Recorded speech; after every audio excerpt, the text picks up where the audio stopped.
Hello everybody, Terry Carl Joyadian here with Law 42. Allow your body to make its own sunscreen. This is from Dave Asprey's Game Changers. We are nearing the end. This law is a bit of a doozy, but fascinating. There's a lot of content in here, a lot of sciencey stuff in here, so I'm going to do the best I can with you today, but really helpful stuff. Basically, it's about how important sunlight is to our overall function. I'm going to touch on some things, but if you really want the full picture, I definitely recommend reading the book with the description. You will find the link for the book. Check it out.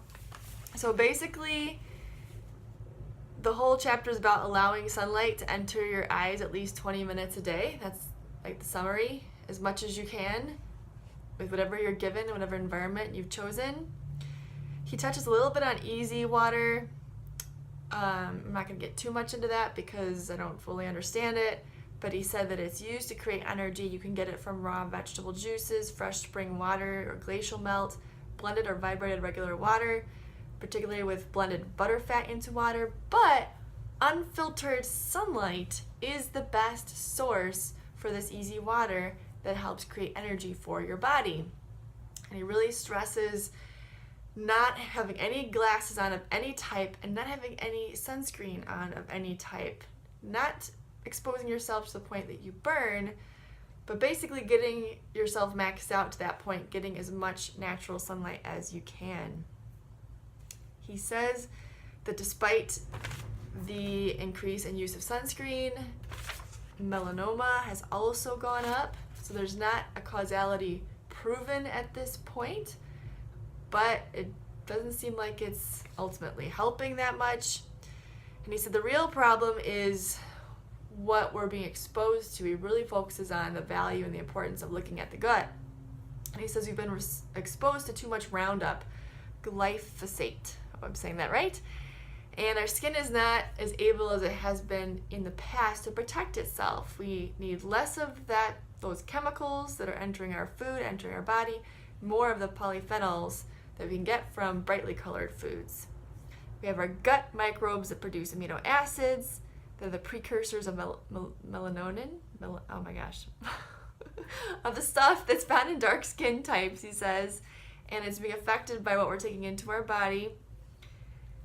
So we need to get what we can from sunlight.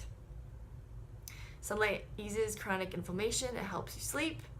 85% of people are deficient in vitamin D, and the best source of vitamin D is from sunlight.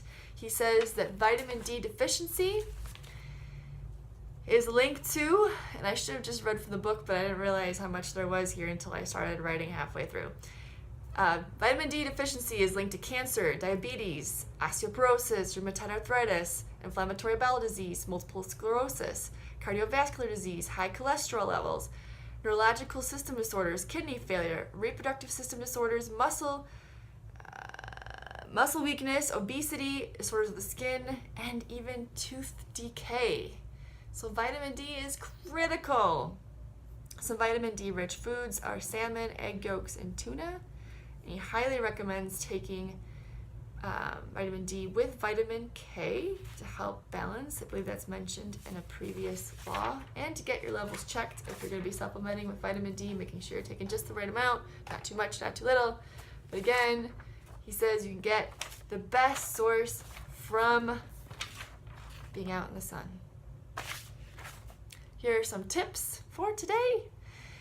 Make sure that you get organic foods as much as possible, especially ones that are not exposed to glyphosate. Get 20 minutes a day of sun exposure with no glasses, no regular glasses, no sunglasses. He says any types of glasses can block out natural sun. And no sunscreen for those 20 minutes at least.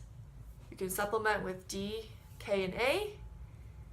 And he says if you live in a place that's pretty dark during winter, pretty cold, consider spending a week in a sunny place when it's winter. And that's something that my husband and I did, because at the time of this video, we are in the Midwest, and we went to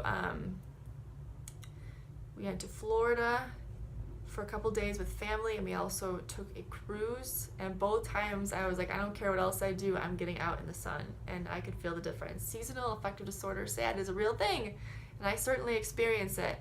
Sunlight is an awesome cure for that.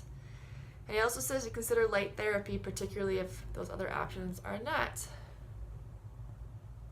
available for you. So that's it. But again, it does get more technical in this chapter, so feel free to check it out if you want to go deeper.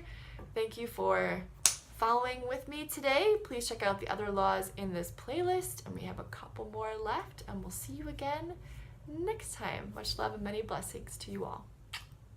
Bye now.